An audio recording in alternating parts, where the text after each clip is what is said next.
Let's adjust on that. It's tilted upside down. Okay. Okay. Okay, is it okay now? Yeah, it's fine. It's all yours. Great. Okay, great. Assalamu alaikum, everyone. Jazakallah for taking the time to join in and hear my thoughts, and hopefully I'll make this as beneficial and useful for you as I can. I just wanted to share some insights into innovation. This area is very close to my heart, where people innovate just for the sake of innovation, and I want to help them understand the reasons and the correct mindset that we need to be innovative and be valuable and contribute positively to the globe. The title could be a little bit misleading for those who are expecting that I'm going to go through the institutionalization process of innovation and all those things. The description tried to capture on the key challenges people generally have with innovation. There are some levels of innovation. They will talk about some focus and some flawed concepts like GDP and how they impact our innovation mindset within the corporations and to individual level as well. So with that, let's quickly go through the first section, which is why should we innovate? And I'll start that with an activity. I want you guys to write some responses based on the story I'm going to tell you, and let's see how this relates to the business innovation. So a frog, if you throw it into a boiling pot of water, this frog will quickly jump out with reflex and save itself. So in a reactive mode, it will quickly try to save itself. It sees the quick change and it just saves itself. Being an amphibian, cold-blooded animal, there is less recognition of change around it. The same frog, if you put it in a normal warm water, a ball of warm water, and you turn the burner on under it, the frog will keep floating, keep enjoying the warmth that is adding in temperature, and it dies within. It never jumps out. So when the water starts boiling, the temperature is too high, the frog cannot survive, but it still cannot jump out. It does not jump out. What is the reason? Why do you think the frog, if it's thrown into a boiling pot of water, saves itself by jumping out immediately? And in the other scenario, if you warm it up slowly and gradually, it gives up and it dies within. Can we get those responses? And Ali, if you can share them in the next 30 seconds or about a minute. Okay. Folks, you can type in the chat box or question box. There is a box where you can actually type on your webinar console.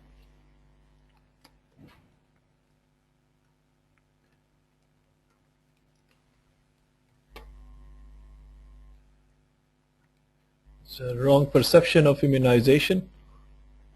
Mm-hmm.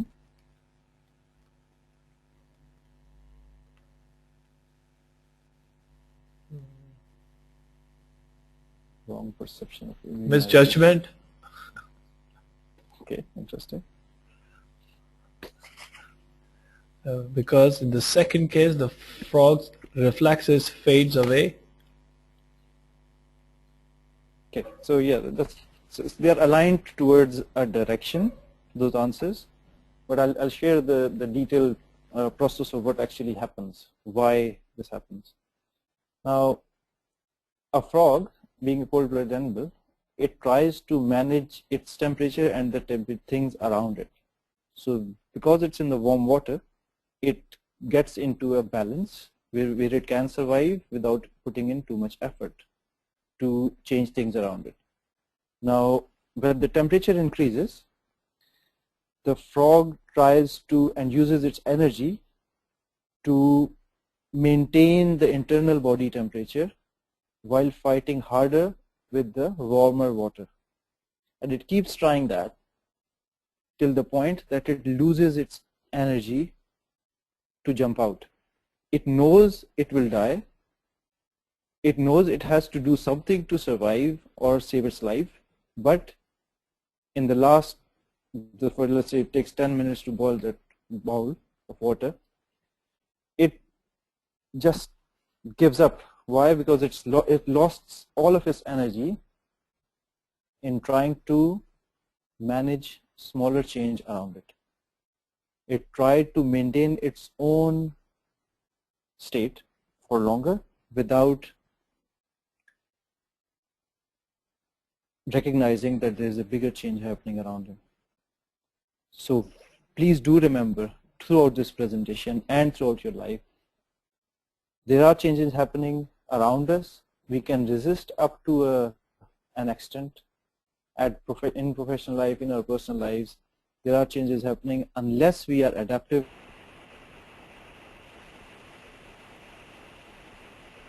when we see on things that are not worth fighting for. And that is a golden rule of business. Change what you can and live with what you can't change. Okay.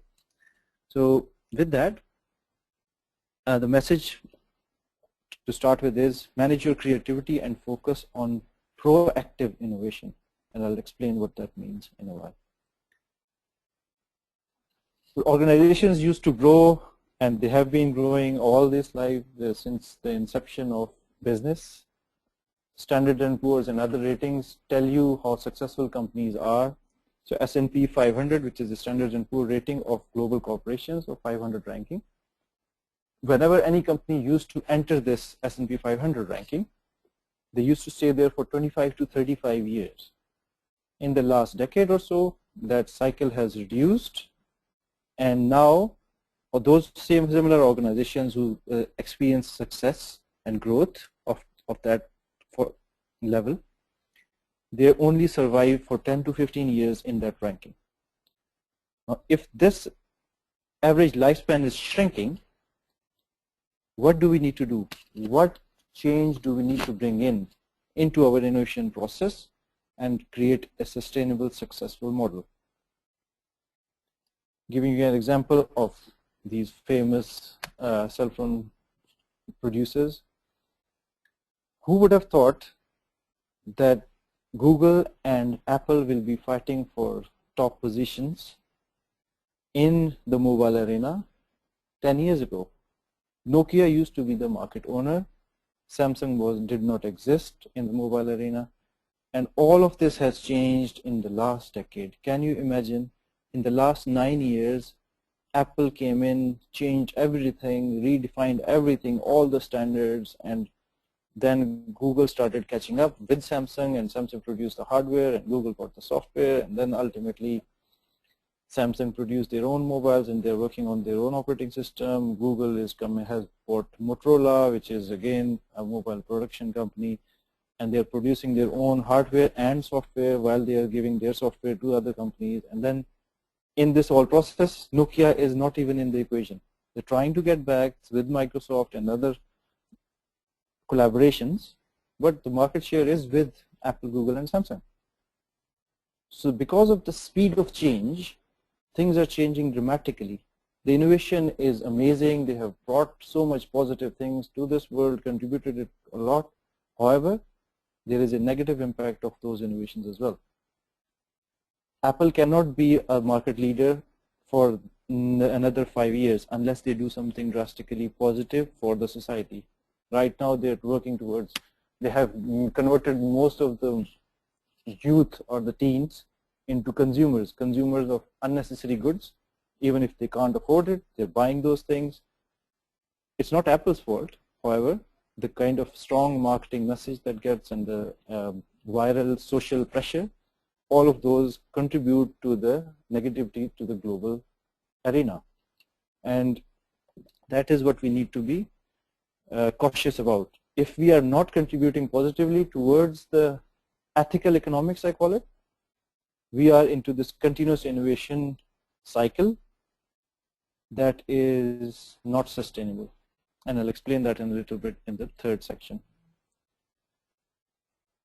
Let's try to understand what I mean by saying unless you innovate ethically, you cannot survive. I hope everybody understands what GDP is. Countries are compared for their growth by using this measure called gross domestic product, and it simply is an income statement.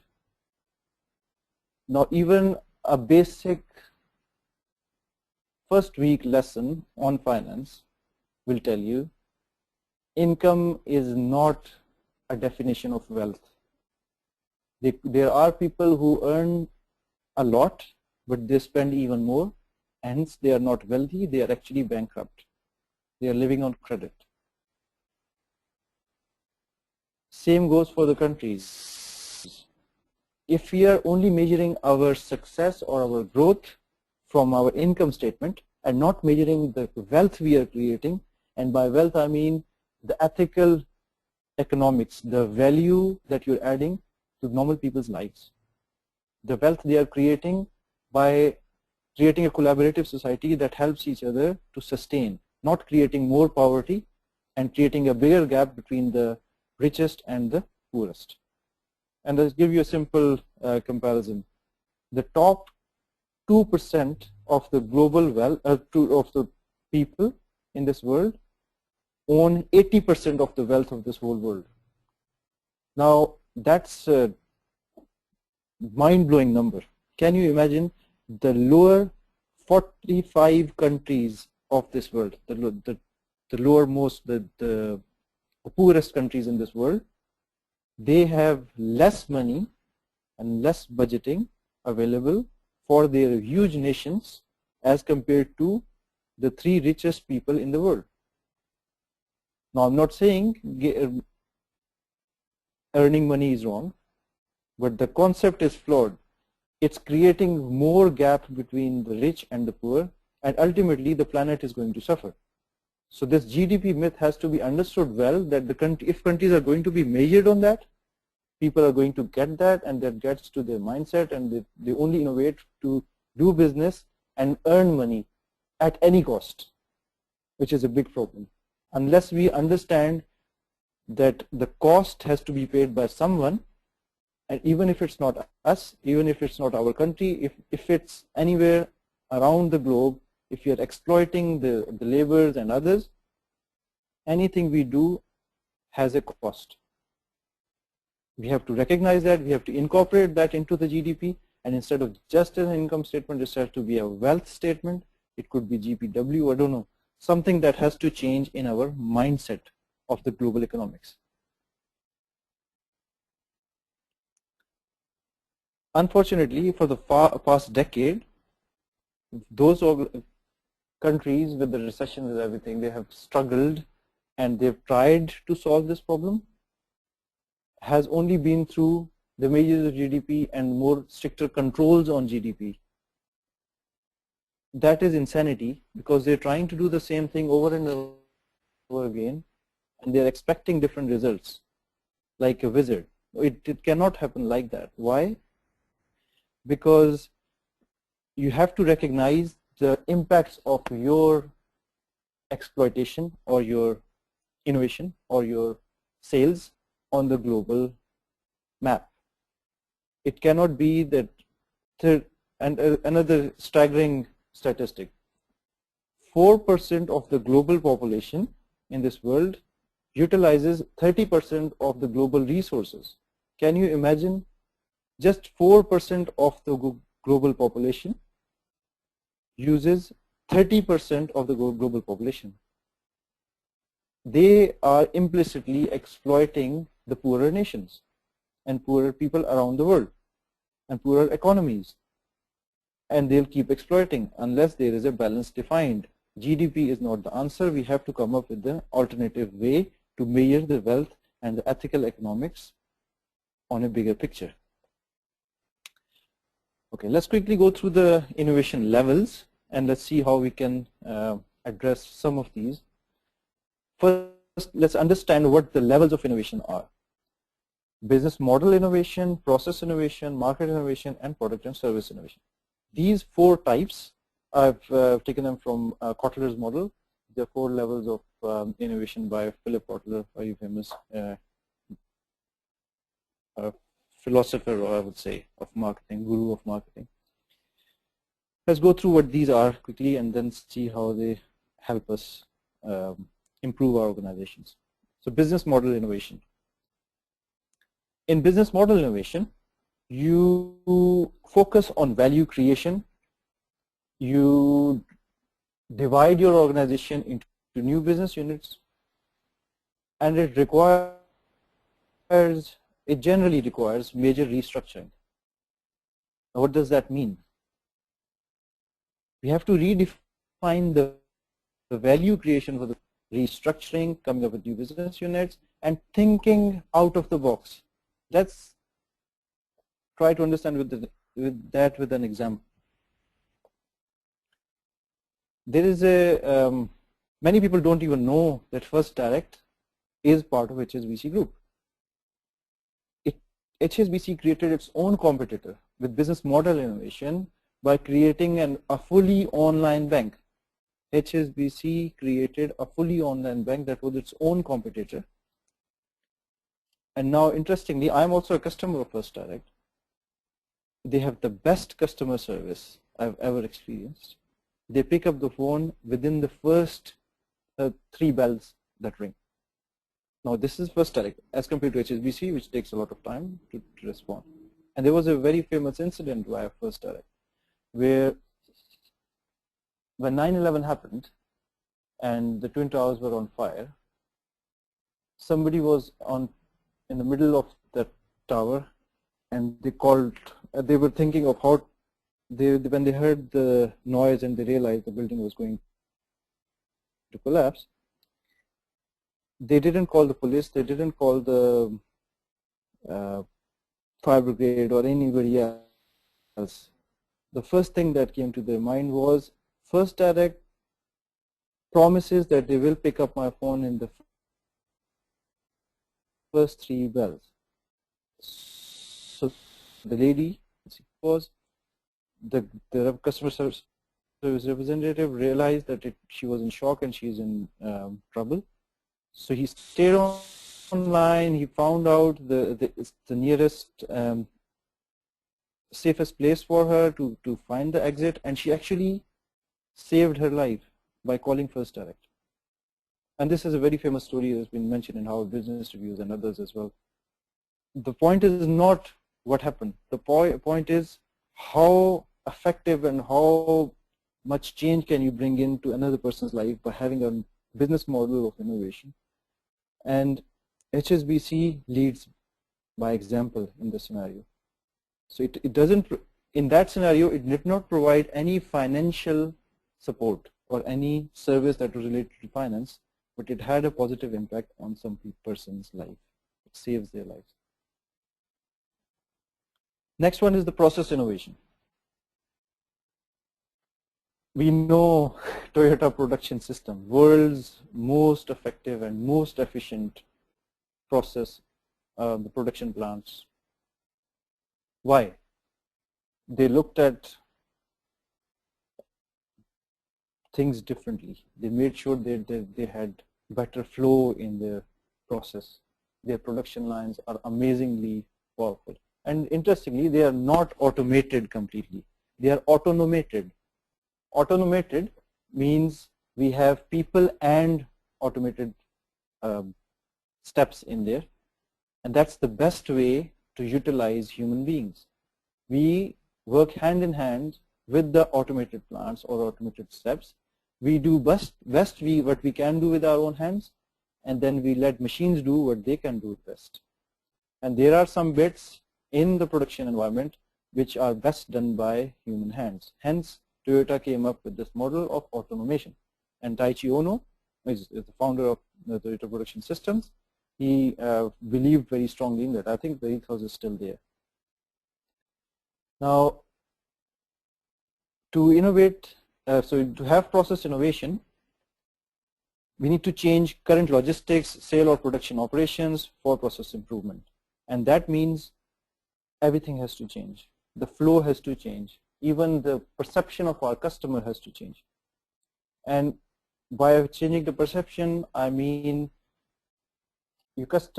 your recognition of when your customer concludes a transaction with you has to change. The teams have to understand the relationship is not when the person clicks buy and then pays for it, and once the payment is done, your relationship completes. No, your relationship with the customers actually starts in this process innovation.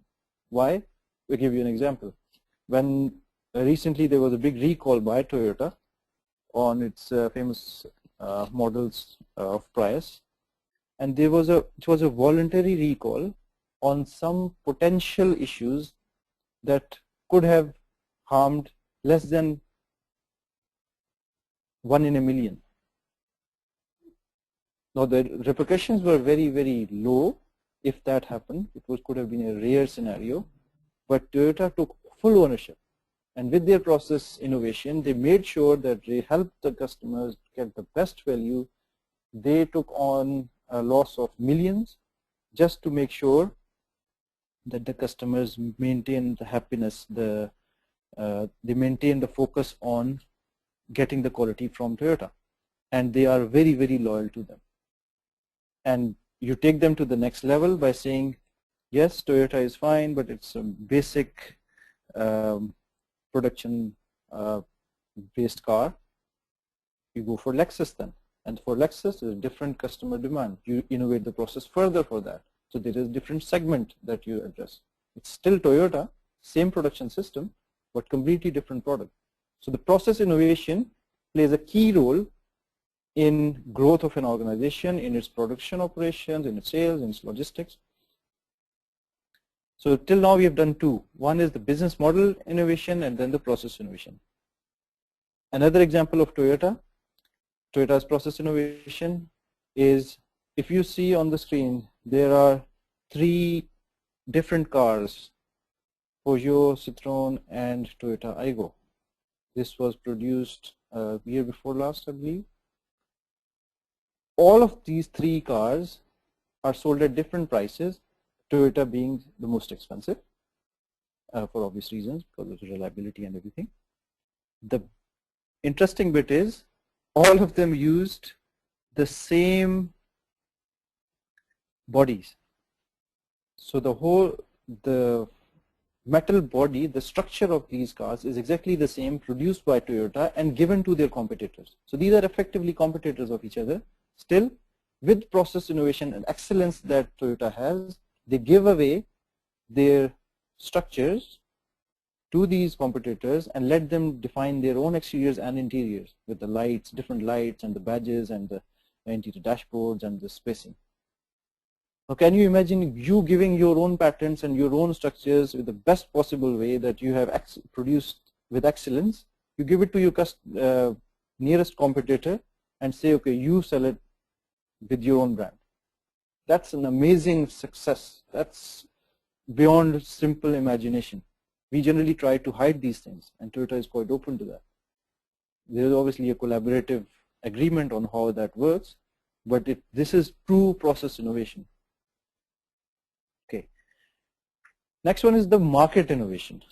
Now this one is a bit interesting. In this scenario, targeting a new buying public and meeting needs in new purchasing situation enables market innovation. What does that mean?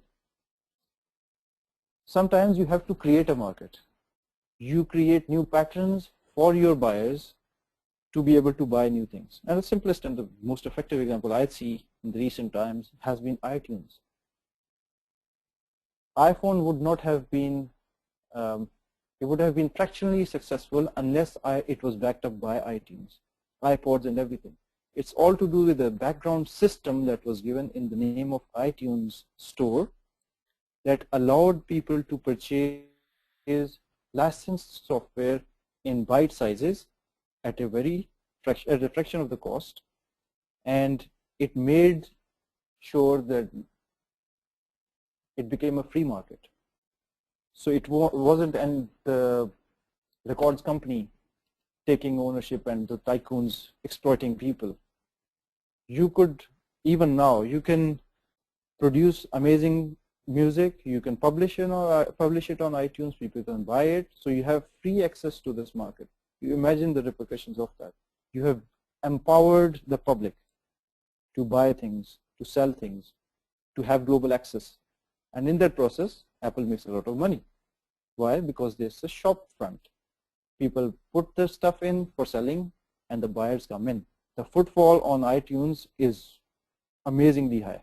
Hence, Google came in, they said we want something of similar sort, and they produced their store called Google Play. Now Google Play has a different model than iTunes. iTunes then innovated further with market innovation, producing iTunes U, which was the university model, the learning model where you can access top global or universities of their fields, and you can get access to their lectures, their videos, their all sorts of useful stuff. And that's another simple example of how you target, how you create a need, and how you enable or put people into a situation where they can purchase more in an appropriate environment.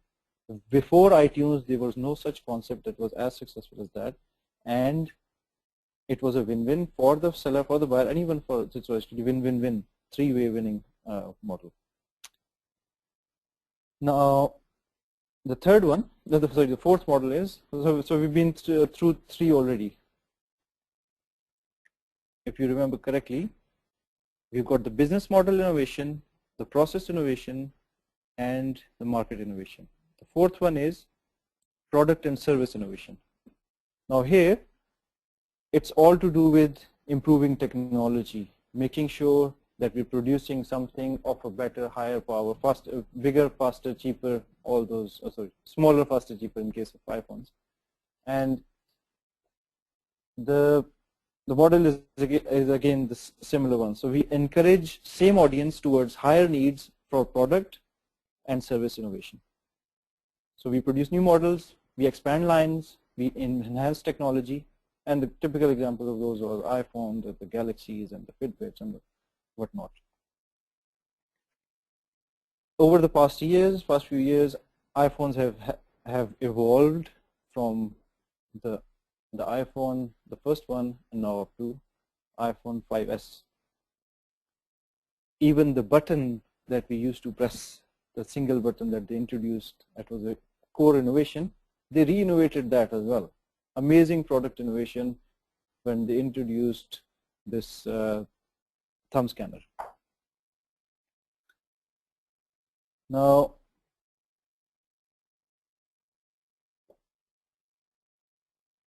a quick activity. So I'll need your help, Ali, again. Who recognizes these two, and what is common between these two people? One is Richard Branson, one of the most successful entrepreneurs in the world, and the other one is Albert Einstein. What are some of the common attributes that you can think of between these two? I'll give you another minute to do that. Okay, folks, again, you have the chat box to write your opinion, and I'll be happy to read them over on your behalf.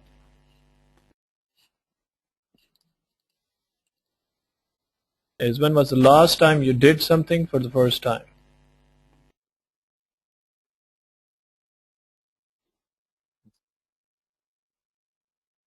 The question is, what are the commonalities between Richard Branson and Albert Einstein?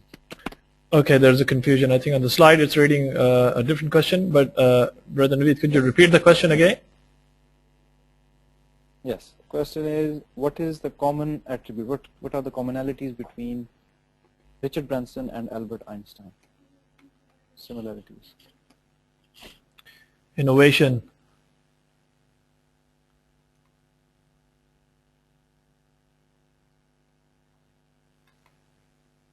Mm-hmm.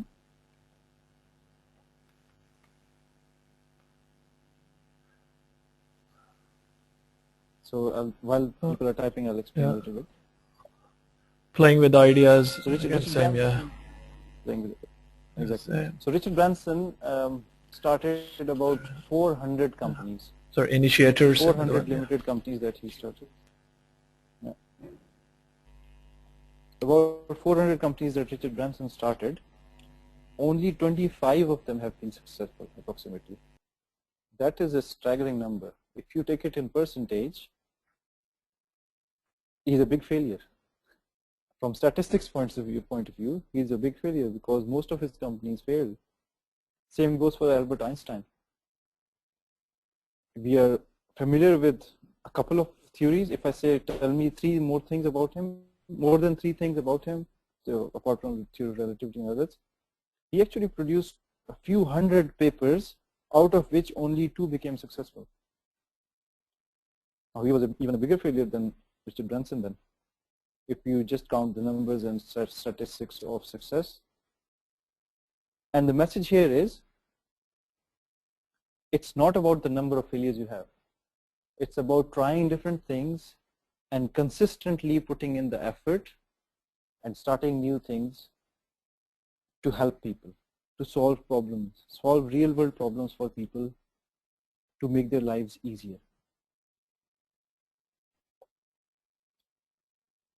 The message is, getting it perfect first time is not a measure of success.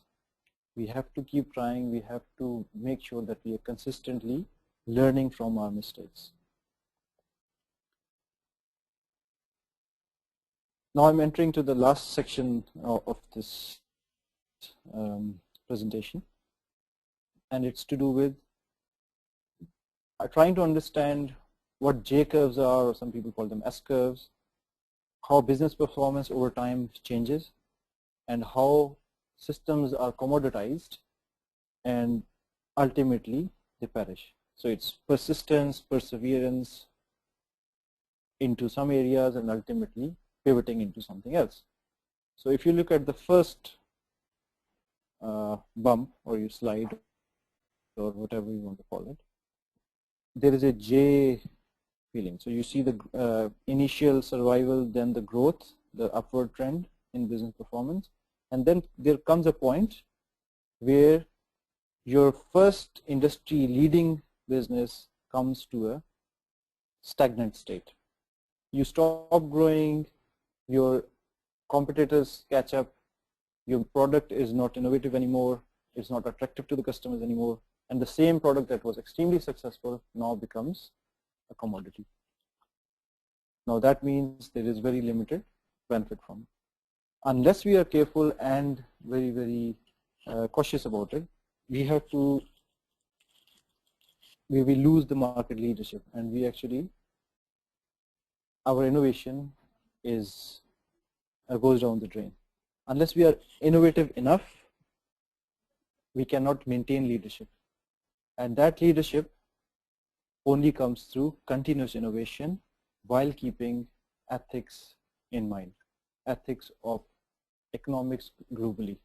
We cannot exploit one part of the world to get innovation in another. And that trend continues. Those organizations who do not innovate, they start perishing, and they ultimately do. I gave an example of Nokia earlier. When they were market leaders, they stopped innovation, or they didn't focus on the value they were going to add. They were not focusing on disruptive innovation, and ultimately other people took over. And same would happen to Apple if they stopped doing it as well, and to any organization you can think of.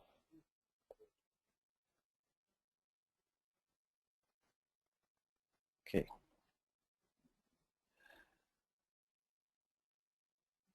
Now, I hope you are familiar with the Nike model, the Nike Plus. And why is this important? Because I see that as an ethical innovation. Nike has been known to be an expensive sports goods company, and generally not accessible to the poor. They have started twisting towards helping people becoming fitter. So it's not only using their products, they're actually giving something back. And they came up with these apps and these gadgets, and then fitness related technologies that tie into your smartphones, and you can see your heartbeat and all those things that are useful to you. And now they've come up with a Nike band, the Nike Plus, which is a Nike Fuel. I think it's called Nike Fuel. this is how you give back to the people. You actually help them become better human beings by maintaining their health, by helping them recognize the value of their health. And it has a lot of useful information in there. But what's fascinating is that's not enough. The best part of their innovation is they are trying to bring a cyclic production model into existence. And I think they are almost there already. They started a few years ago where they wanted the poor and the people who can't afford, or the countries that can't afford these expensive shoes. They started this recycling model where you give away your existing or partially worn sneakers to Nike, and they revamp it and produce something else out of it, or even just rehash it at a lower product price, and that is accessible to the wider market. Ultimately, the globe benefits. So you're not creating a lot of waste, you're actually recycling and reproducing things for a different market. And that is one of the ways that we can have ethical economics. We can add value by making sure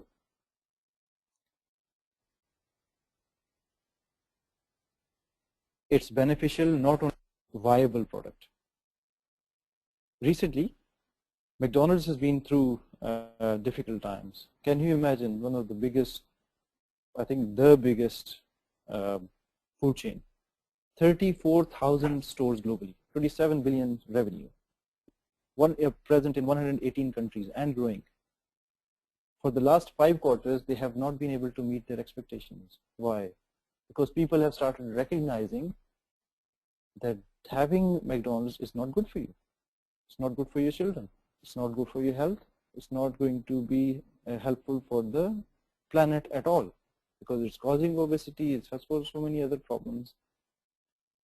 People debate on whether this is right or not, and we can have legal lawsuits and everything. The best part is McDonald's has recognized this a few years ago. So they changed their model. They introduced some healthy alternatives in their menus. And those healthy alternatives, they might not be fully healthy yet, but they're working on it. In parallel, they have started something that is very successful, and people don't even know. Most of the people I've talked to, they don't even know that some of the healthiest snack chains are owned by McDonald's. But they don't brand them like that. They don't use their name in the background.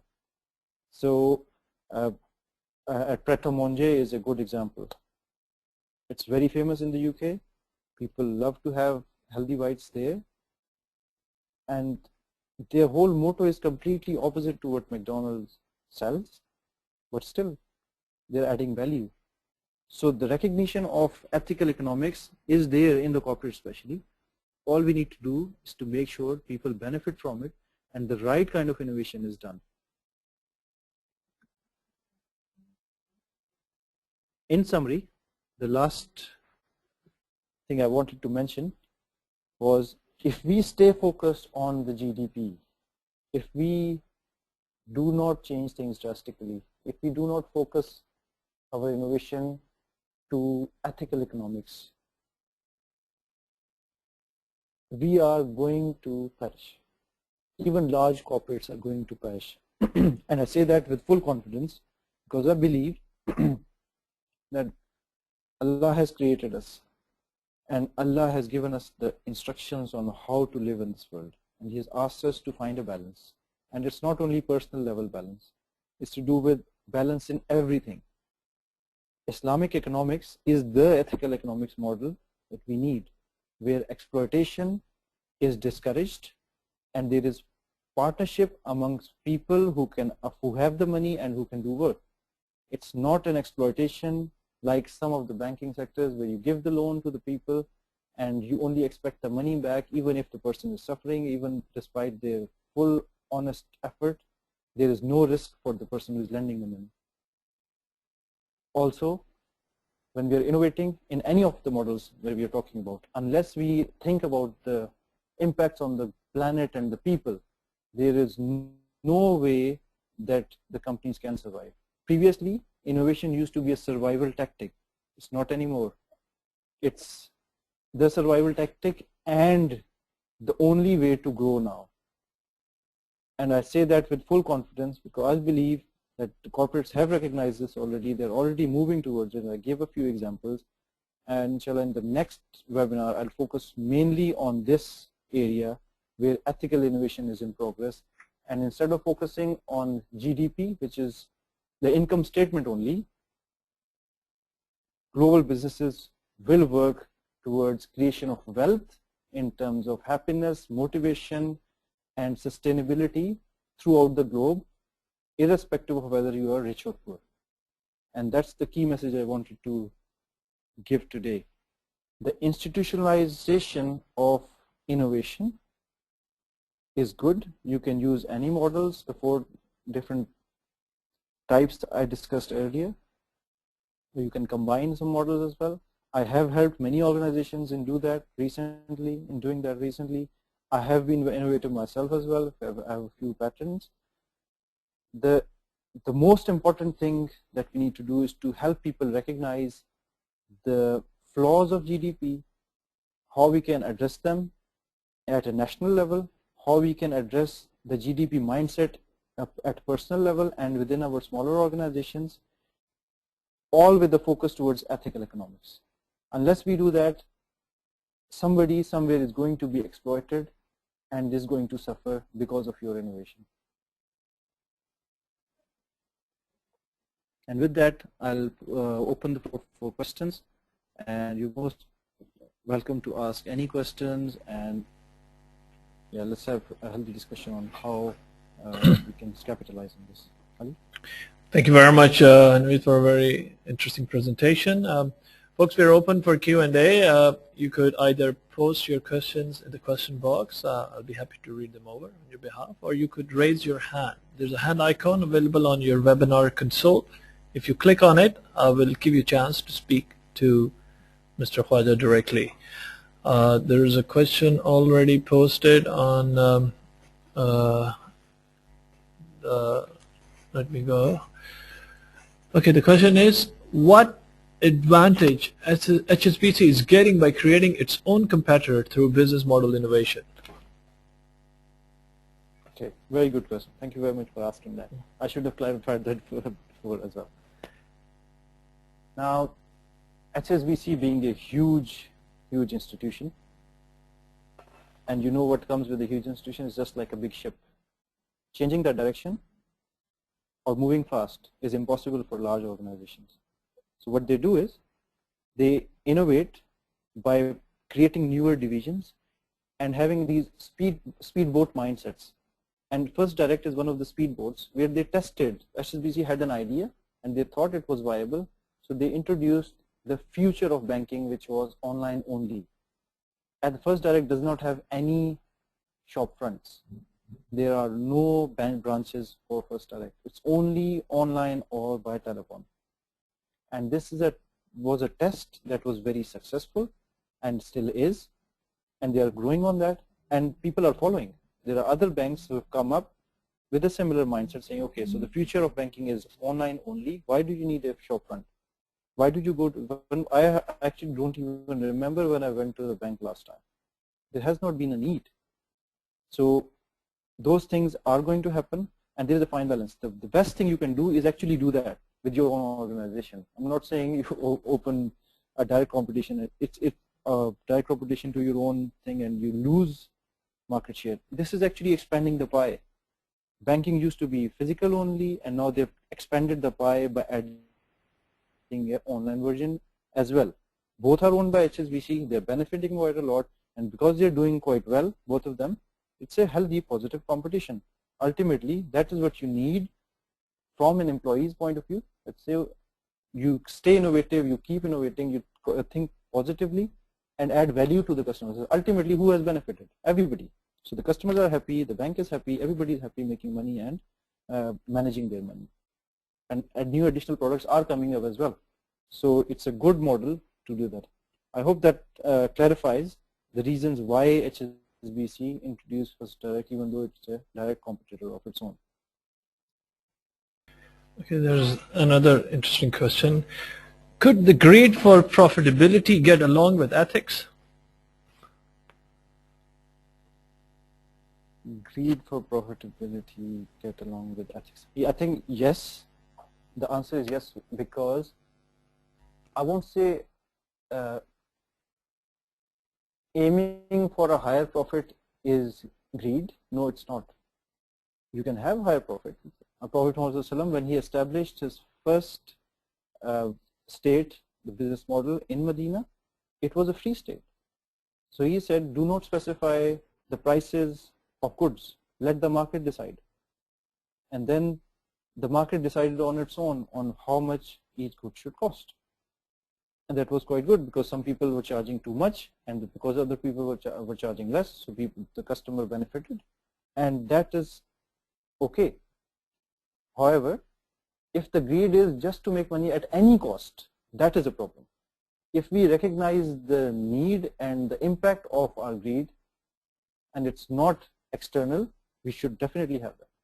But if our greed for profit means we are going to exploit the employees by using child labor and whatnot, and compromising on quality, or creating too much waste, or causing a lot of bad gases and toxic outcomes, all of those pay the price of your greed. So we have to be very careful. The greed for profit is fine, but not at the cost of others. Not at the cost of others' lives, not at the cost of the planet. Now, to the second part, ethics. If you are caring for the planet, and you're caring for the people, and you're creating opportunity for the people to live, to improve their lives, there is no harm in making money. And that's all ethics. I treat all of that as ethical economics, which is all to do with the Islamic economics. We don't use that word normally, but I strongly believe that that's the way it should be. Because Islamic finance on its own cannot exist, because you need to have a full economic model to support it. And this ethical model is the model we are talking about, where people are not exploited, they benefit and they take care of it. Okay, we have another philosophical one. The principle of economics say that you can only become rich by making another one poor. Simple rules of cash exchange going from one hand to another. So how can ethical justification play its role in this economics race? A very good question. Thank you very much for that. That was true up to about a decade ago, but things have changed now. I think that the very definition that you gave, that you become richer by making somebody else poorer, that has changed, because ethics or taking care of others is not an option anymore. And as on the screen you can see, you don't have to ethically innovate. Survival is optional. So unless you innovate ethically now and you add value to the globe now and improve people's lives without impacting somebody else's life negatively, you're going to perish. And I give you a few examples as well. Large corporations have recognized that. And I'll give you a very strong example. Walmart, world's biggest retail store. They are beyond any comparison. They have been there, they have been on the top, and they have stayed on the top, and they've been ahead of the technology, and they've exploited quite a lot of people and parts of the globe and everything they have done. And they have changed their stance completely. You know, a few years ago, they started this campaign called the Green Initiative, and I think the label is changed now, but the control they are bringing in is none of their suppliers, and they've got thousands and thousands of suppliers, more than 100,000 suppliers. All of them, there is a requirement to be green. That means you cannot have a gas guzzling truck that delivers food to Walmart and then Walmart sells it, even though it's has nothing to do directly with Walmart. Walmart gets the stuff on their shelves, they sell it to the people who walk in. Walmart puts a restriction on their suppliers saying you have to be green, you have to take care of the planet, you have to be ethical in that sense, you have to be greener per se. and you have to use biodiesel and all those things, to make sure that the products that Walmart sells is not at a cost to the planet. Now, there are good case studies. There are separate pages available on the Walmart site. You can go through that details. I can share that with you if you just send me an email. I'll share with those research outcomes later on. But the best part is large corporates are recognized. I give you an example of McDonald's, Nike. These are huge names, right?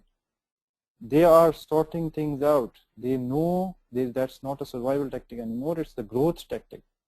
So you can grow by not impacting the globe negatively and add value to the people's lives. And that is how Islamic economics works anyway.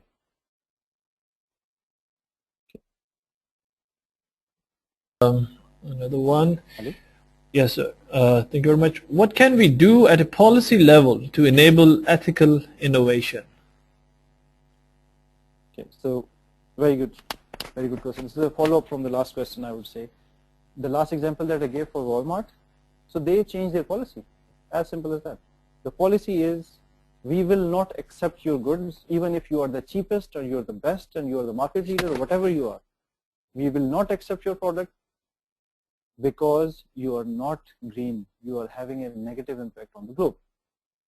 Now that's a very tough decision because many good suppliers will not be able to fulfill that. However, unless these large buying organizations like Walmart, who have the buying power of giants, like bigger than countries, unless they do those, it's very difficult for others to follow. So the good thing is the large organizations are recognizing that they're making those policies, and they're not just tick box policies. They make sure that it happens. Any supplier that does not follow is banned from their list, as simple as that.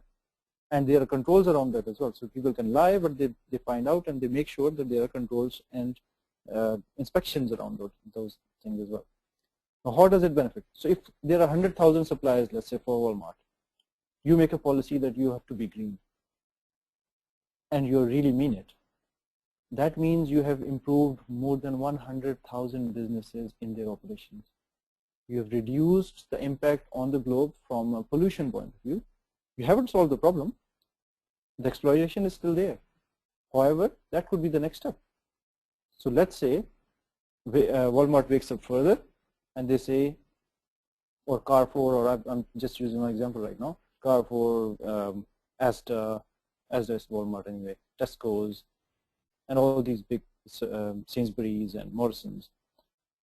You imagine if they decide, and they have big buying power, if they decide, our policy is that we will not buy from you if you in your process you have used any toxic chemicals, or if you have exploited people with child labor, or if you have had a negative impact in your production of the, not even production, even the delivery of your goods to our shops. And that's just one example. And it can go on at all levels. If you're giving the example of Toyota. Toyota's economy is 208 billion, I believe, from the last I read. 208 billion budget for a year. You imagine? It's bigger than many countries in the world. When those people and likes of those create policies to prevent such exploitations of the globe, it's going to have a huge, wide impact on the society, saying, okay, now we can't sell to these big buyers, we have to change. And they're going to impact millions of people just like that. Okay, I hope that answers the question. Thank you. And just one last question. Can we force people to innovate?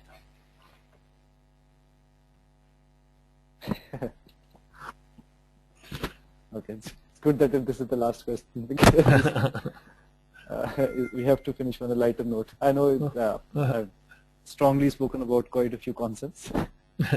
Yes, so forcing people to innovate. Now, I've seen that happen. I have seen organizations fail miserably with that.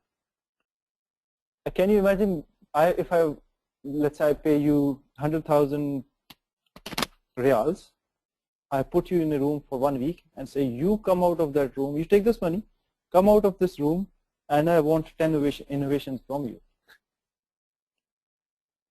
That seems like an extreme example, but that's exactly how larger organizations or many organizations try to innovate at different levels, at different scales. For example, they say Google came up with this model called G20. So every week they get 1 day, like 20% of their time, the employees can spend time on anything they want, any nice idea that they have, and you can use that idea to present and share the idea within the company, and if it's good enough, they'll take it on. But you are not accountable for your time when you spend in innovation. Now it's good. It's good you have the flexibility. When you're feeling that I need a change from my current work, you get 20% of your time. You say, okay, I'm having my innovation day today. So that is fine. It is flexible. But can you imagine if I said every Thursday you have an innovation day, you have to get together with the team, you have to get together and come up with 10 ideas, and you need to produce results every week. That will kill the whole productivity or the innovation side of things. Why? Because human mind is very unpredictable. It's very strong. It has very strong very strong inference. It's got innovation. It's got deduction.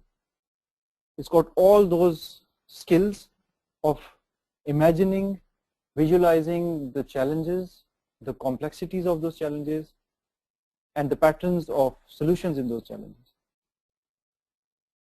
Innovation comes in when the mind is calm.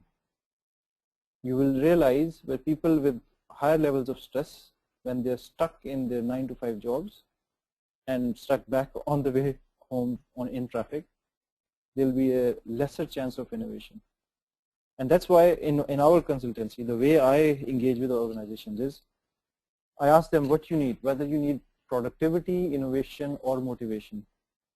And if they say all three, I say give me the priority order. Most of the organizations make the mistake that say we need productivity first, then we need innovation, and motivation will follow. That's the wrong approach. It has to start from the heart. Instead of delivering the deliverables based on the timelines given to us and just focusing on that, we need to focus on how happy the employees are. So there could be net promoter scores, NPS or eNPS, the employee net promoter scores. Very simple measure on would you recommend your friends to work for this company? And you get a range from 1 to 10. A very simple measure, but gives you a very detailed insight on how the person is feeling. If they are motivated, you'll see the higher recommendation levels, and there are different ranges that can be measured from psychological point of view. The interesting bit is when you try to formalize or institutionalize innovation in a formal process, you have defeated the purpose of innovation. You have lost the point. The important thing is you need to get the motivation up. You need to make the employees happy, see what they value, and help them recognize that innovation is not a survival tactic anymore. It is the only growth tactic. And the growth tactic for innovation has to be bound within ethics. And you can't have ethical innovation unless you have positive, honest workforce that is motivated and that works for the sake of benefit of the wider society, not just to make money. If the employer is only having a relationship with the employee of you putting in the hours and I am paying you for an hour on an hourly basis, that is not a relationship, that is just a transaction. That can happen between the computers as well. For humans to work together and to innovate and to improve, we need to make sure that our innovation stays the prime goal and is left flexible to people's minds. Okay, very elaborative, and thank you very much, Brother Naveed Khaja, for a very interesting presentation. I would like to thank you on behalf of MILE. You've been quite a regular speaker for us, and we really appreciate your time and sharing all this valuable information with our live participants.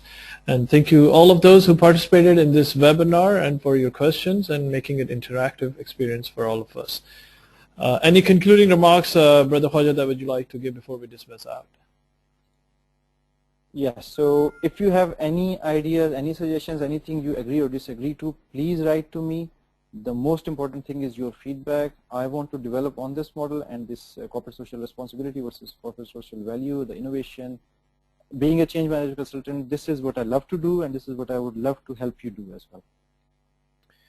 Well, once again, thank you very much. And folks, I have broadcasted some announcements on the chat room. We have an upcoming program for Advanced Leadership and Management, which we call PALM. This is the 6th version. PALM 6 is being held the month of April, starting from April 12th for 2 weeks till April 24th in Medina. So please do visit palm.mile.org. And if you need access to the archive version of our webinars, please do visit community.mile.org. There's a webinar tab, so you click on it, you'll have an access to all the upcoming announcements of webinars as well as the previous recorded versions. Thank you very much. You all have a good day, good evening, wherever you're calling from, and I'm going to dismiss it. You all will be automatically dismissed out. Thank you very much. Assalamu alaikum wa rahmatullahi.